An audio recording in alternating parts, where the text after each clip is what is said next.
All right, good morning, everybody. This is the Fantasy Sports Boss here on this Football Friday.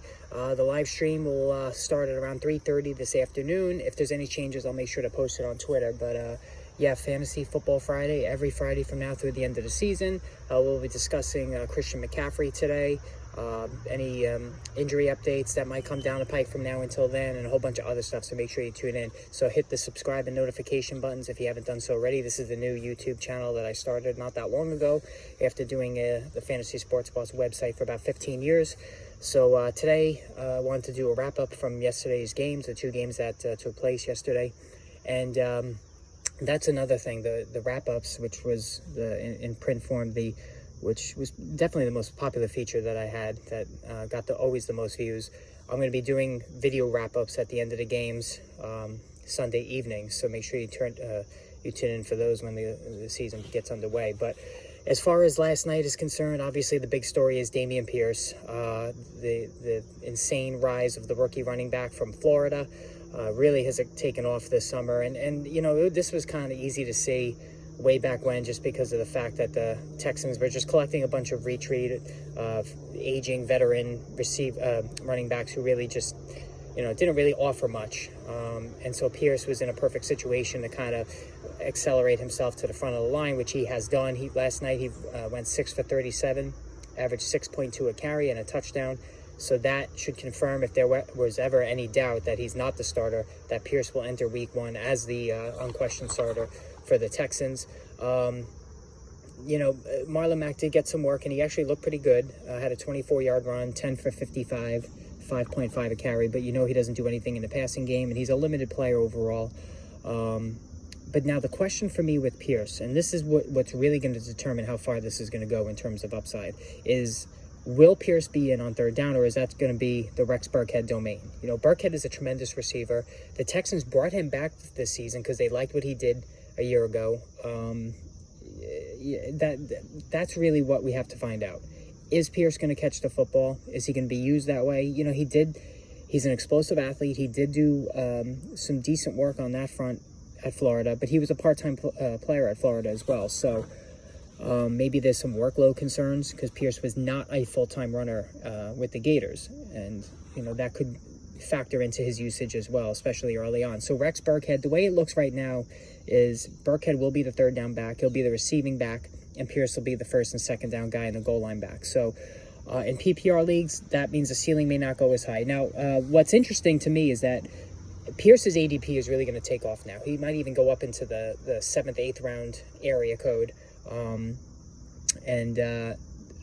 Frank Amarante, who's a fantasy expert on Twitter, I really like what he does. And I believe on Twitter it's at Frank Amarante, so make sure you follow him. He made a really good point in that Pierce is going to now, or is starting to go in the same area code draft-wise as Rashad Penny. And that's kind of ridiculous in the sense that we know what Penny can do.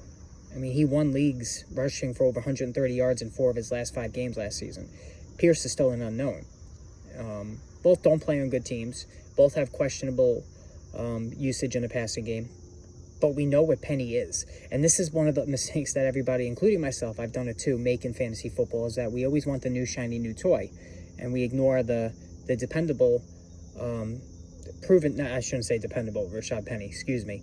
The proven toys like Penny is instead. So I still would take Rashad Penny over Pierce, even though that there is an unknown how high Pierce can go. But I still think there's actually that aspect for Penny too, because he's missed so much time with injuries.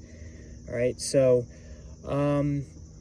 yeah, so this is interesting with Pierce. Honestly, I think he's really been the story of the summer, not Isaiah Pacheco. And speaking of Pacheco, he did run 10 for 52, average 5.2 a carry, but again, this is Clyde Edwards-Hilaire's show, first and second down. Jerick McKinnon, who is not going anywhere and is still a very effective player, as he showed down the stretch last season, he's going to be in on third down. Ronald Jones got some run, probably to showcase him. He went 8 for 43, 5.4 a carry, so he was slightly better than Pacheco on a per carry basis. He even caught a pass for 4 yards. I can't see Jones staying on this team. Maybe they're going to just cut him loose, maybe a trade, I don't know. We'll have to see there. But Pacheco, that's been overhyped all summer long. Is he going to be a depth piece? Sure. Is he a good guy to, to possibly stash on your bench for a few weeks to see how things shake out? Okay, that's fine. But he's not Priest Holmes like some, people ridiculously posted early on this summer. All right, Davis Mills, 6 for 10, 58 yards and a touchdown. Guys, he's going to play better than you think. He played very, very impressively as a rookie. You could say that he was right behind Mac Jones of all the rookie quarterbacks last year that got to play a decent amount. He's very decisive. He's very accurate. And he's got Brandon Cooks, who's a severely criminally underrated receiver. So I think Mills, if you do a super flex league and you stock up everywhere else, maybe, he can be a streamer if need be. Trey Sermon, God, this guy's terrible. 8 for 20, 2.5 per carry. He's going to get released. There's just it's a lost cause. It's a sunk cost. Third round pick of the 49ers. They totally missed on him. Elijah Mitchell passed him easily, and that nothing happening there. Trey Lance, 7 for 11 for 49 yards. You like to see that he was accurate. He was decisive. No concerns with Lance so far this summer. So I really like what we've seen out of him, and hopefully this continues. And, you talk about hyped. I think the hype is certainly warranted when it comes to Lance. He could be a league winner for sure.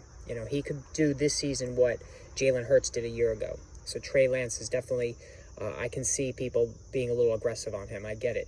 All right, so that's all for today as far as the wrap-ups are concerned. Check in later for any additional videos, plus the live Football Friday at 3:30. I'll be going into a whole bunch of different topics for, going about Christian McCaffrey, about the injuries, and anything else that comes to mind. Also, post your questions, all right? Always post your questions in the comment, because I will answer them either on the stream or I will get back to you right away. I try to answer every question. I have notifications, so when I get a comment, I immediately try to go and answer it. So if you want instant analysis, you want instant answers to your questions, don't go on Twitter and ask Matthew Berry. I love Matthew Berry, but he gets a million questions. Probably every 10 minutes he gets a million questions. So he's not going to get to them all. I will get to them all. I'll get to them quickly. Hopefully, most of the time within a few minutes. So make sure you post questions. Also, follow me on Twitter at Rotoboss. If you follow me on Twitter at Rotoboss, that's another avenue. You can send me, you tweet at me, send me a message. I'll get back to you right away. All right. So again, hit that subscription button, and just be with me every step of the way, because I got it all covered for you. All right, guys. Take care. We'll talk soon.